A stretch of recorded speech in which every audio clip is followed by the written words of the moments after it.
The sequel to the addictive mountain biking roguelike Descenders is finally here, and there's no bikes? Yep, that's right, Descenders Next incorporates a handful of extreme sports, but bikes aren't in the picture yet. The dev team has hinted at adding more sports in future updates, but we'll have to wait. Despite this, the demo has given us some positive early impressions, including a new roguelike structure that's even more addictive than the first game. Here are 15 new cool features in Descenders Next I can't wait to check out. New snowboard/mountainboard controls. The biggest departure is by far the omission of mountain bikes in favors of snowboards and mountain boards. Yes, that's right, our beloved bike controls from Descenders are gone, forcing us to learn completely new board physics. The board physics aren't too sim-like to feel overwhelming though, feeling more like Riders Republic than a snow version of Session, where every limb is independently controlled. Mountain boarding is similar to snowboarding, except you fit some oversized wheels on a smaller board and trust that you won't die going down rugged dirt terrain. Riding down on these wheeled boards makes it more difficult to find momentum, providing a skillful challenge where gaining speed and timing jumps is crucial to basic success. Both of the boarding styles feel more loose than the bikes of the previous games, accommodating for the wider range of tricks and larger surface area of boards. Wide array of board tricks. Perhaps the most exciting aspect of the new extreme sports included here are the slew of tricks that can come with them. Snowboarding has some of the most varied tricks out of any extreme sport, and Descenders Next incorporates a wide array of that toolkit. Grinding rails and fallen trees is now possible, opening up the kind of functional obstacles on trails tenfold. And then there's all the well-known grab tricks, from melons to rocket airs, and well, everything in between. It'll be fun to see the top player combos and what crazy lines people come up with. New biomes. One of the things that made the first Descender so special was the infinite replayability thanks to procedural generation. No two runs felt the same. Descenders Next opens up the floodgates to what's possible with the addition of snowy mountain passes. The inclusion of rails is just one exciting new obstacle to do tricks on, but the snowy mountain biome also includes half-pipes and breathtaking ramps. Meanwhile, on the mountain board side of things, trails feel almost like a dirt bike obstacle course sort of thing, more in line with the first Descenders game. If you feel the need to switch up the scenery, the two playstyles, snowboarding and mountain, can be played at any time via the main menu. Branching node structure combining career and bike park from the first game.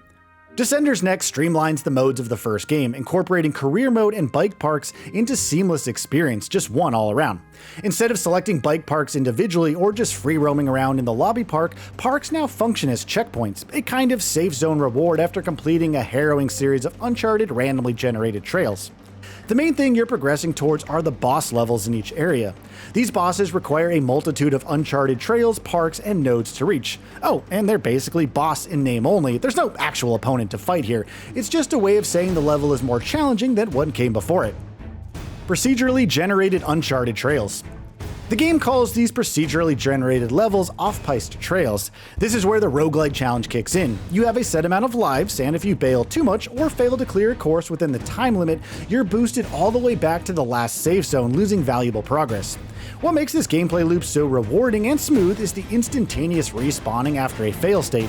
We've only seen the easiest off-piste trails so far in the demo, so it'll be interesting to see how challenging it becomes to reach a safe zone in later stages of the game. Race and slope style tracks. Of course, parks aren't the only safe zone. Race and slope style tracks also allow you to bank your progress, and better yet, fast travel between each safe zone node. Contrasting the off-piste trails, these challenge tracks are handmade routes challenging players beat the bronze, silver, or gold medal times in race, or nail the specific tricks within slopestyle. New handmade parks. One of the most beloved aspects of the first Descenders were the creative parks filled with obstacles and stuffs to do tricks off of. The Descenders Next demo allows players to explore the Rabbit Hill Snowboard Park and the Farmers Hill Mountainboard Park, but many more unique parks will become available as more safe zone nodes are unlocked throughout the full game.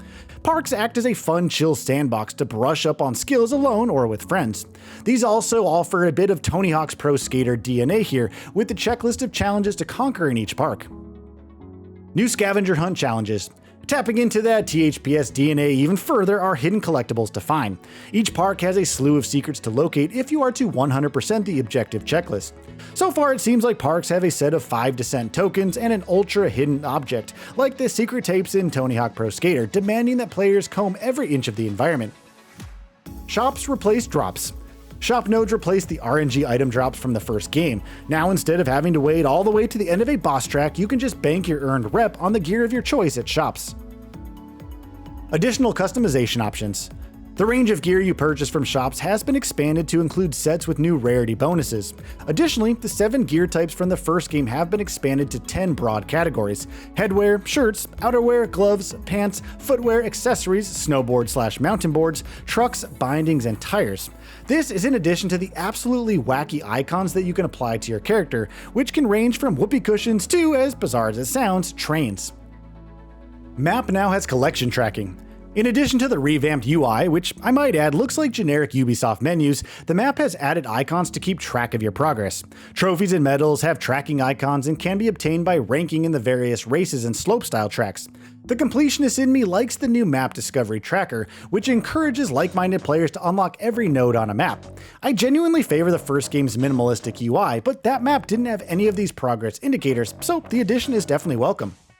Reputation system rewards you for everything that you do.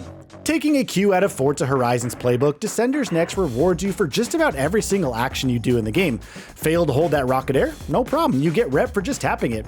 Sloppy downhill boarding even rewards you with skid points for when you narrowly miss hitting trees. I kinda wish performing especially ludicrous bails rewarded some rep points as well, but there needs to be a limit somewhere, right? Video editing tools to showcase stylish runs. Thankfully, you can still record those crazy bails with the overhauled replay editor. A host of new camera angles and advanced editing options allows you to fine-tune legendary downhill sessions to your liking. Free camera turns with new features like autofocus and movement interpolation. My favorite new addition is the time of day customization. The position of the sun can be controlled and players can set the lighting to match morning, noon, evening, and night cycles. Soundtrack by electronic label Monster Cat.